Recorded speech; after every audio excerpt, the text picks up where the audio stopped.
నా ప్రియమైన న్యాయవాద వృత్తిలోని నా సహచర సోదర సోదరీమణులారా, నా తోటి పౌరులారా, ప్రజాస్వామ్యం పట్ల విశ్వాసం ఉన్నటువంటి ప్రతి ఒక్కరికి ఈ సందర్భంగా నమస్కారాలు తెలియజేస్తూ ఉన్నాను. మరి ఈ దినం నేను మీతో 27/5/2026 సుప్రీంకోర్టు వారు ఈ ఓటర్ల జాబితాల ప్రత్యేక విస్తృత సవరణ సిర్ దానికి ఎలక్షన్ కమిషన్కు ఉన్నటువంటి అధికారులపైన తీర్పు ఇచ్చిన నేపథ్యంలో ఈ ఓటర్ల జాబితా ప్రత్యేక సవరణ తీర్పు మరియు భారత ప్రజాస్వామ్య భవిష్యత్తు, పౌరసత్వం, రాజ్యాంగ నైతికత మరియు న్యాయ వ్యవస్థ యొక్క పాత్ర, పౌరులు తమ యొక్క పౌరసత్వాన్ని నిరంతరం నిరూపించుకోవాల్సిన పరిస్థితులు ఏర్పడితే ప్రజాస్వామ్యం మనుగడ కొనసాగించలేదు అనే సబ్జెక్ట్ పైన నేను మీతో మాట్లాడుతున్నాను. మిత్రులారా, నేను కేవలం ఒక ఎన్నికల అంశం పైన చర్చించడానికి మాత్రమే కాదు, భారతదేశంలో రాజ్యాంగ ప్రజాస్వామ్యం యొక్క భవిష్యత్తు గురించి కూడా ఈరోజు మనం మాట్లాడుకోవాల్సిన అవసరం ఉంది. భారత ఎన్నికల సంఘం చేపట్టినటువంటి ఓటర్ల జాబితాల ప్రత్యేక విస్తృత సవరణను సమర్థిస్తూ, అంటే బీహార్లో కానీ మిగతా ప్రాంతాల్లో కానీ సమర్థిస్తూ మరి ఈరోజు association for democratic reforms and ఇతరులు వాళ్ళ versus election commission of India ఆ కేసులో సుప్రీంకోర్టు వారు ఇచ్చినటువంటి తీర్పు ఈరోజు దేశవ్యాప్తంగా ఒక తీవ్రమైనటువంటి రాజ్యాంగపరమైన ఆందోళనను రేకెత్తించేటువంటి పరిస్థితి ఏర్పడింది. ఈ ప్రత్యేక విస్తృత సవరణ ప్రక్రియ చుట్టూ ఉన్నటువంటి వివాదం కేవలం ఓటర్ల జాబితాలకు సంబంధించినది మాత్రమే కాదు మిత్రులారా, ఇది పౌరసత్వం, ప్రజాస్వామ్య భాగస్వామ్యం, రాజ్యాంగ నైతికత మరియు సంస్థాగత బాధ్యతకు సంబంధించినది. మన భారత ప్రజాస్వామ్య గణతంత్రం ఆవిర్భవించినప్పటి నుంచి మన రాజ్యాంగం సార్వత్రిక వయోజన ఓటు హక్కును స్వీకరించడం వల్లే భారతదేశంకు ఒక గొప్ప ప్రజాస్వామ్య దేశంగా అవతరించిన విషయాన్ని మనం గమనించాలి.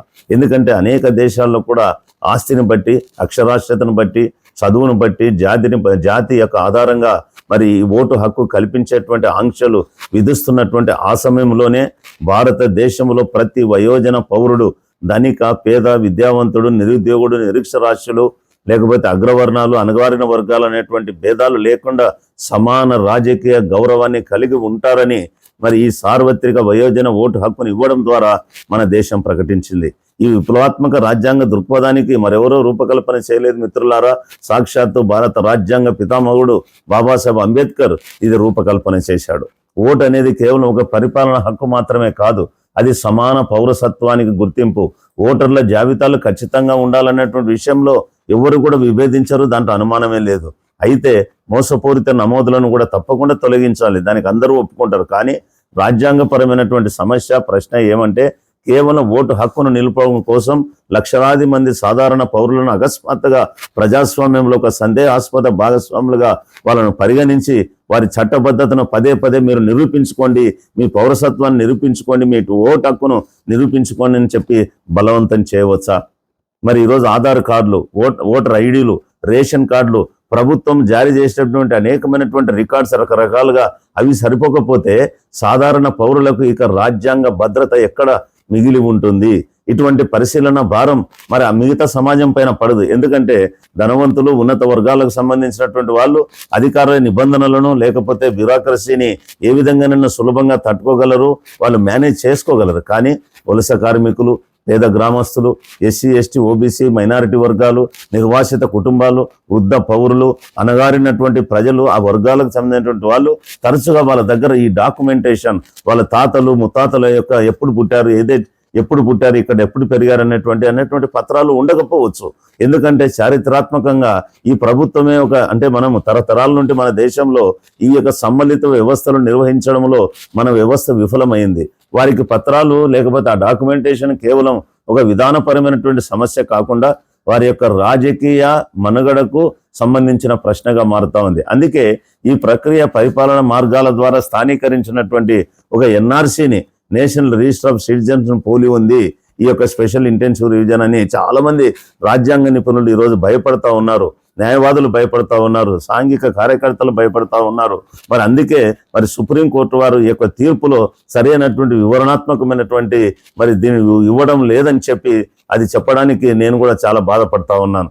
ఎందుకంటే ఈ తీర్పులో కేవలం ఎలక్షన్ కమిషన్కి అధికారం ఉందని వాళ్ళు పునరుద్ఘాటించారే తప్ప ఈ ప్రక్రియని ఏ విధంగా ఇది ఒక పరిపాలనా ప్రక్రియగా చూశారే తప్ప, కాబట్టి with respectable disagreement this one, అంటే మనం మా సుప్రీంకోర్టు వారికి పట్ల మరి వినయపూర్వకమైనటువంటి గౌరవంతో ఈ తీర్పుతో విభేదించేటువంటి పరిస్థితి ప్రతి ప్రజాస్వామిక మరి ఆసక్తి కలిగినటువంటి ప్రజాస్వామిక శక్తికి, ప్రతి పౌరునికి ఇది ఏర్పడినటువంటి పరిస్థితి. ఎందుకంటే మిత్రులారా, ఒకటి గమనించాలా, ప్రజాస్వామ్యంలో పౌరులే ప్రభుత్వాలను ఎన్నుకుంటారు, ప్రభుత్వాలు పౌరులను ఎన్నుకోరు. అదే రాజ్యాంగ ప్రజాస్వామ్యం యొక్క ప్రాథమిక సూత్రం. ఈ దశలో నేను ఈ దేశ ఉన్నత న్యాయ వ్యవస్థకు మరి గౌరవపూర్వకంగా రాజ్యాంగ విజ్ఞప్తి నేను ఒకటి చేయాలనుకుంటున్నాను. ఏమంటే, భారత సుప్రీంకోర్టు అన్నది ఒక సాధారణ సంస్థ కాదు, అది పౌరుడికి నిరంకుశ ప్రభుత్వ అధికారానికి మధ్య ఒక అంతిమ రాజ్యాంగ పరిరక్షకుడు, మన హక్కులను కాపాడేటువంటి ఒక గొప్ప వ్యవస్థ. ప్రజాస్వామ్య హక్కులు ప్రమాదంలో పడినట్లు కనిపించినప్పుడల్లా మనం ఎవరి వైపోతాం? పౌరులం సహజంగానే ఆశతో న్యాయ వ్యవస్థ వైపు చూస్తాం. అక్కడ న్యాయ వ్యవస్థలో మాకు న్యాయం జరుగుతుంది, మా హక్కులు కాపాడబడతాయి, మా ఓటు హక్కు నిలబడుతుంది, మా పౌరసత్వం హక్కు నిలబడుతుంది అని చెప్పి ఎంతో ఆశతో మనం న్యాయ వ్యవస్థ వైపు చూస్తాం. కానీ ఈరోజు మరి ఈ యొక్క జడ్జిమెంట్ తీర్పును విమర్శిస్తున్నటువంటి విమర్శకుల ప్రకారం అయితే ఈ సామూహిక ఓటు హక్కు రద్దు మరియు పౌరసత్వ అనుమానం యొక్క ఈ రాజ్యాంగ పరమైనటువంటి చిక్కులను తగినంతగా పరిష్కరించినందున ఈ తీర్పు న్యాయ వ్యవస్థకు ఒక చీకటి ఘట్టమని సీనియర్ న్యాయవాది ప్రశాంత్ భూషణ్ గారు అభివర్ణించినట్లు కూడా మనకు సమాచారం ఉంది. అంతేకాకుండా ఈ కేసుల్లో అనేక రిట్ పిటిషన్లు ఉన్నాయి.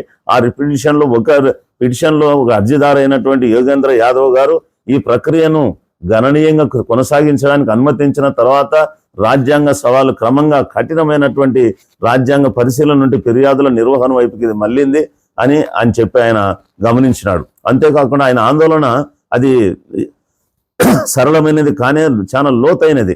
ఒకసారి లక్షలాది మంది ప్రజాస్వామ్య భాగస్వామ్యం నుండి మినహాయించబడితే, అంటే ఓటర్ల లిస్టుల నుండి తొలగించబడితే తదుపరి నివారణలు మరి ముందుగా ఎలక్షన్లు జరిపి తర్వాత మీరు చూసుకోండి మీ ఓటు హక్కునంటే ఆ తదుపరి నివారణలు వచ్చిన రిలీఫ్ కూడా అర్ధరహితంగా మారుతాయి. మనం ఈ విమర్శలతో, వాళ్ళు చేసేటువంటి విమర్శలతో మనం ఏకీభవించవచ్చు లేదా విభేదించవచ్చు. కానీ ఒక్కటి, రాజ్యాంగ సంస్థలు కార్యనిర్వాహక ప్రభావం నుండి, అంటే ప్రభుత్వం యొక్క అధికార ప్రభావం నుండి స్పష్టంగా స్వతంత్రంగా ఉండాలనేటువంటి ప్రజల యొక్క ఆందోళన రోజు రోజుకు మనం పెరుగుతుండడాన్ని చూడడం, గమనించడం విస్మరించలేం. ఎందుకంటే చరిత్ర న్యాయ వ్యవస్థ పైన ఒక గంభీరమైనటువంటి బాధ్యత, ఒక గురుతరమైనటువంటి బాధ్యత, రాజ్యాంగాన్ని పరిరక్షించుకోగా, పౌర హక్కుల పరిరక్షకుగా ఈ న్యాయ వ్యవస్థ పైన ఒక బాధ్యతను మోపింది. కార్యనిర్వాహక వర్గం అంటే ప్రభుత్వం మితిమీరులైన చర్యలు అనేటువంటి సమయంలో రాజ్యాంగ న్యాయస్థానాలు స్వేచ్ఛను పూర్తిగా పరిరక్షించడంలో విఫలమైనప్పుడు ఏం జరుగుతుందో మనం గతంలో ఎమర్జెన్సీ టైంలో ఏడీఎం జబల్పూర్ వర్సెస్ శివకాంత్ శుక్లా కేసులోని తీర్పును మనం గమనిస్తే అది ఇప్పటికీ ఒక మనకు చేదు జ్ఞాపకంగా నిలిచిపోయింది. కాబట్టి అందుకే తర్వాత తరాల న్యాయమూర్తులందరూ కూడా ఈ రాజ్యాంగ తప్పిదాన్ని అంగీకరించారు. మరి సుప్రీంకోర్టు కానీ రాజ్యాంగ న్యాయస్థానాలు కానీ ప్రజల వైపు నిలబడేటువంటి ఒక సాంప్రదాయాన్ని మనం తీసుకొని వచ్చారు. కానీ ఈరోజు ఈనాడు దేశం మరొకసారి ఈ ఉన్నత న్యాయ వ్యవస్థ వైపు ఎంతో ఆశతో చూస్తూ ఉంది. ప్రభుత్వంతో ఘర్షణ పడడానికి కాదు, ఎలక్షన్ కమిషన్తో, ఎన్నికల సంఘంతో ఘర్షణ పడడానికి కాదు, కానీ వారి హక్కులను కాపాడుకోవడానికి. అదేవిధంగా ఈ యొక్క దేశంలో ఉన్నటువంటి ఉన్నత న్యాయ వ్యవస్థ రాజ్యాంగ నైతికతకు అనుగుణంగా, తన బాధ్యతకు అనుగుణంగా నిర్భయంగా రాజ్యాంగాన్ని రక్షించడం కోసం, పరిశీలించడం కోసం న్యాయ వ్యవస్థకు నైతిక అధికారం రాజకీయ ఆమోదం నుండి కాకుండా, అదేదో ప్రభుత్వాలు ఇచ్చిన అధికారం కాకుండా కష్ట సమయాల్లో కూడా రాజ్యాంగమే ఇస్తూ దృఢంగా నిలబడుతున్నటువంటి ప్రజల యొక్క విశ్వాసం నుండి ఆ యొక్క అధికారం సుప్రీంకోర్టుకు లభిస్తా ఉందన్నది మనం గమనించాలి. మిత్రులారా, భారత రాజ్యాంగం ఏ విధంగా మొదలవుతుంది, ఏ పదంతో మొదలవుతా ఉంది? మేము భారత ప్రజలం అని మొదలవుతుంది. ఆ పదాలతో ప్రారంభమవుతుంది. అంతేగాని మేము ప్రభుత్వం అని కాదు, లేకపోతే మేము శక్తిమంతులం అని కాదు. We the people of India, భారత ప్రజలమైనటువంటి మేము అని బిగిన్ అవుతుంది. అంటే అల్టిమేట్గా, అంతిమంగా ఈ రాజ్యాంగ సార్వభౌములు ఎవరు? మరి ప్రజలే. మరి అటువంటి ప్రజల్లో, సమాజంలో చివరి వరుసలో, అంటే ఈ ప్రజాస్వామ్యంలో లాస్ట్లో చివరి వరుసలో నిర్లక్ష్యం చేయబడినటువంటి వాళ్ళు, నిశ్శబ్దంగా నిలబడినటువంటి అత్యంత బలహీనమైనటువంటి పౌరుడికి కూడా ఈ రాజ్యాంగం సమానంగా చెందుతుంది.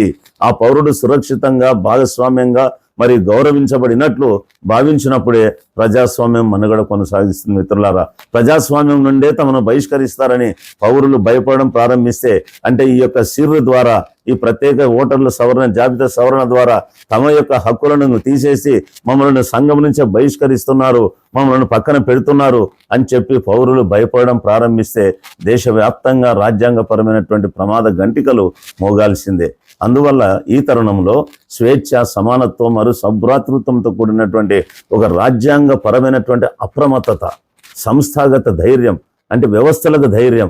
ఈరోజు న్యాయ వ్యవస్థ సహా అన్ని రాజ్యాంగ వ్యవస్థలు, చట్టబద్ధమైనటువంటి వ్యవస్థలు ధైర్యంగా నిలబడి ఈ యొక్క నిరంకుశత్వానికి మరి వ్యతిరేకంగా మరి ఈరోజు మనం అందరం చూడాల్సిన అవసరం ఏమంటే, ఈ యొక్క బ్యూరోక్రటీకి లేకపోతే ఈ యొక్క మరి స్టేట్ పవర్కు మరి దీనికి వ్యతిరేకంగా సంస్థాగత ధైర్యం కలిగి ఉండాలని, అంతేకాకుండా శాంతియుతంగా ప్రజాస్వామ్య పద్ధతిలో ప్రతిఘటన అవసరం. ఈ హక్కులను కాపాడాల్సిన బాధ్యత న్యాయ వ్యవస్థ పైన ఉంది.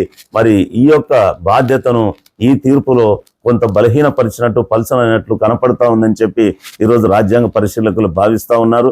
కాబట్టి మనం ఏ వ్యవస్థకైనా, ఏ సంస్థ అయినా రాజ్యాంగానికి లోబడి పని చేసి మేము జవాబుదారి అన్నటువంటి బాధ్యతతో పనిచేయాల్సిన అవసరం ఉంది అని చెప్పి ఈ సందర్భంగా మరొకసారి మనం గుర్తు చేసుకొని ప్రజలందరం కూడా అప్రమత్తమై ఈ రాజ్యాంగాన్ని, ప్రజాస్వామ్యాన్ని, ముఖ్యంగా మన ఓటు హక్కును, మన పౌరసత్వాన్ని, జన్మతః మన ఈ దేశంలో పుట్టిన మన పౌరసత్వం, మరి అత్యంత ప్రధానమైనటువంటి ఓటు హక్కును, అంటే ఓటర్ లిస్టులో మనం ఉండగలిగినటువంటి ఆ హక్కును మనం పొందుకునే దానికి అందరూ సమిష్టిగా వ్యవస్థలపైన, సంస్థలపైన మనం రాజ్యాంగం ప్రకారం చట్టబద్ధంగా మన హక్కులను కాపాడుకునే దానికి ముందుకు రావాలని, అటువంటి యొక్క ప్రెషర్ను, అటువంటి యొక్క ఒత్తిడిని ఈ యొక్క వ్యవస్థలపైన తీసుకొచ్చేందుకు అందరం కూడా ఒకటి కావాలని సందర్భంగా మిమ్మల్ని అందరినీ కోరుతూ సెలవు తీసుకుంటున్నాను.